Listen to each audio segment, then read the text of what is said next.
이번에는 물품을 정기적으로 납품하는 거래처로부터 대금을 못 받은 경우 물품 대금을 청구하기 위한 청구 원인 작성 방법에 대해 알아볼 텐데요. 영상을 모두 시청하시면 사례를 통하여 어떠한 경우에 물품 대금 청구 소송을 할 수 있는지, 물품 대금 청구 소송에서 필요한 요건이 무엇이며, 청구 원인은 무엇이고 어떠한 형식으로 기재하는지, 내 주장을 입증할 증거 자료는 무엇이 있는지 확인하여 청구 원인을 작성할 수 있습니다. 그리고 샘플과 함께 영상을 시청하시면 내용을 더 쉽게 이해할 수 있습니다. 최근 경기가 안 좋아지고 악화된 경제난으로 폐업하는 업체들이 많아졌는데요. 그래서 꾸준히 거래해오던 거래처에게 물건을 납품하고도 대금을 받지 못하는 피해 사례도 속출하고 있습니다. 아무리 정기적으로 물건을 납품했지만 줘야 할 돈을 주지 않고 미루기만 한다면 그동안 쌓아온 신뢰가 한순간에 무너지고 납품업체의 경제적 손해도 커질 수밖에 없는데요. 이런 경우 물품 대금 청구의 소를 통해 신속히 권리를 행사할 수 있기 때문에 이번 영상에서는 물품 대금을 청구하기 위한 청구 원인은 어떻게 작성하는지 알아보도록 하겠습니다.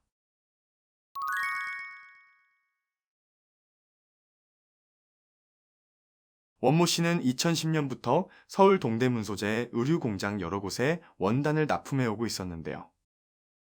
13년간 거래해온 왕모 씨가 운영하는 의류 공장에도 2023년 2월 3일에 원단 1000마를 500만 원에 납품하고 2월 15일에 원단 3000마를 1500만 원에 각각 납품하였습니다. 원모 씨가 원단을 납품할 때 물품 납품 확인서를 왕모 씨에게 주면 왕모 씨는 물품 납품 확인서를 모았다가 월말에 대금을 지급해 왔는데요. 하지만 3월 초가 되어도 2월 달 물품 대금 2천만 원이 입금되지 않자 원모 씨는 왕모 씨에게 전화하여 물품 대금을 지급해 달라고 이야기하였습니다.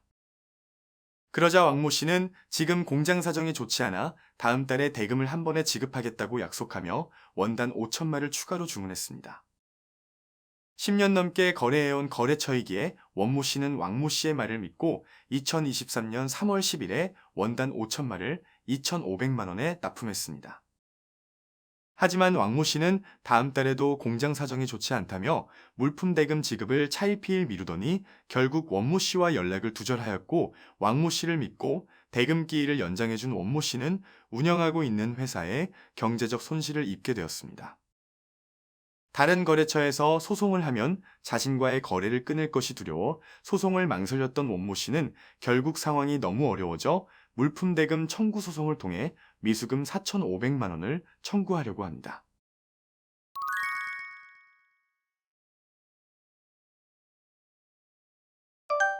청구 원인은 소송을 제기하게 된 원인이 무엇인지 설명하는 것입니다.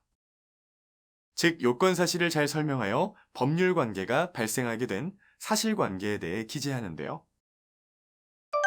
물품 대금 청구 소송의 기본적인 요건 사실은 물품 공급 계약 체결이 있었는지, 물품을 인도하였는지, 이후 물품 대금을 지급받지 못한 사실입니다.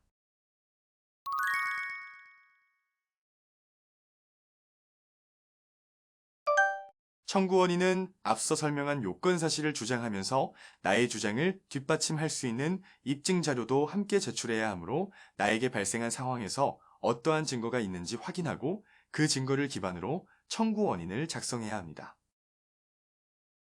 우선 법률 문서는 내가 주장하는 것이 무엇인지 간단 명료하게 작성하는 것이 중요하므로 물품 대금 청구 소송에서 기본적으로 들어가야 하는 내용의 목차를 보면서 함께 작성해 보겠습니다.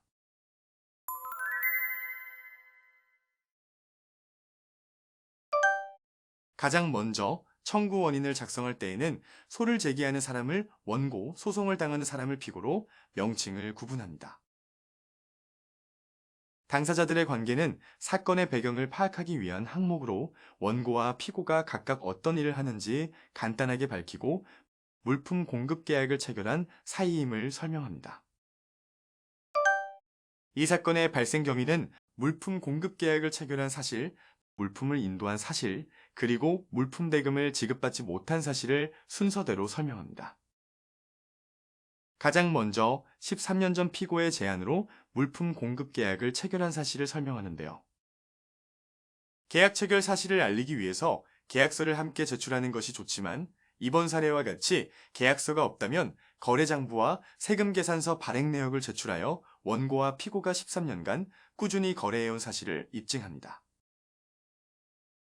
그 다음 계약에 따라 원고가 피고에게 물품을 인도한 사실을 기재하여 원고가 자신의 의무를 모두 이행하였다는 사실을 설명하는데요. 물품인수증과 세금계산서 발행 내역을 함께 제출하여 원고가 피고에게 물품을 인도한 사실을 더 명확히 입증할 수 있습니다. 그리고 물품을 인도하였음에도 피고가 대금을 지급하지 않은 사실, 그리고 대금을 독촉한 메시지를 함께 제출하여 수차례 독촉에도 불구하고 피고가 채무를 이행하지 않은 사실을 설명합니다. 그래서 소결로는 피고는 미지급한 물품 대금에 상법상 이자와 소송촉진법에 따른 이자를 더하여 지급하라고 기재합니다. 마지막으로 결론은 작성한 청구 원인의 내용에 따라 원고의 승소 판결을 구한다고 기재하여 마무리합니다. 입증 방법이란 나의 주장을 입증할 수 있는 증거를 말하며 청구 원인에서 기재한 순서대로 제출합니다. 증거를 제출할 때에는 어떤 내용인지 알 수 있도록 간략하게 제목을 작성하고 청구 원인에서 기재한 순번과 제목이 일치하도록 작성합니다.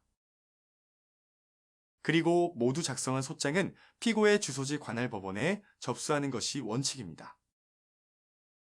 그러나 주소지를 알 수 없다면 피고의 사업자 등록 증상이 사업장 소재지 관할 법원에 제출하여도 무방합니다.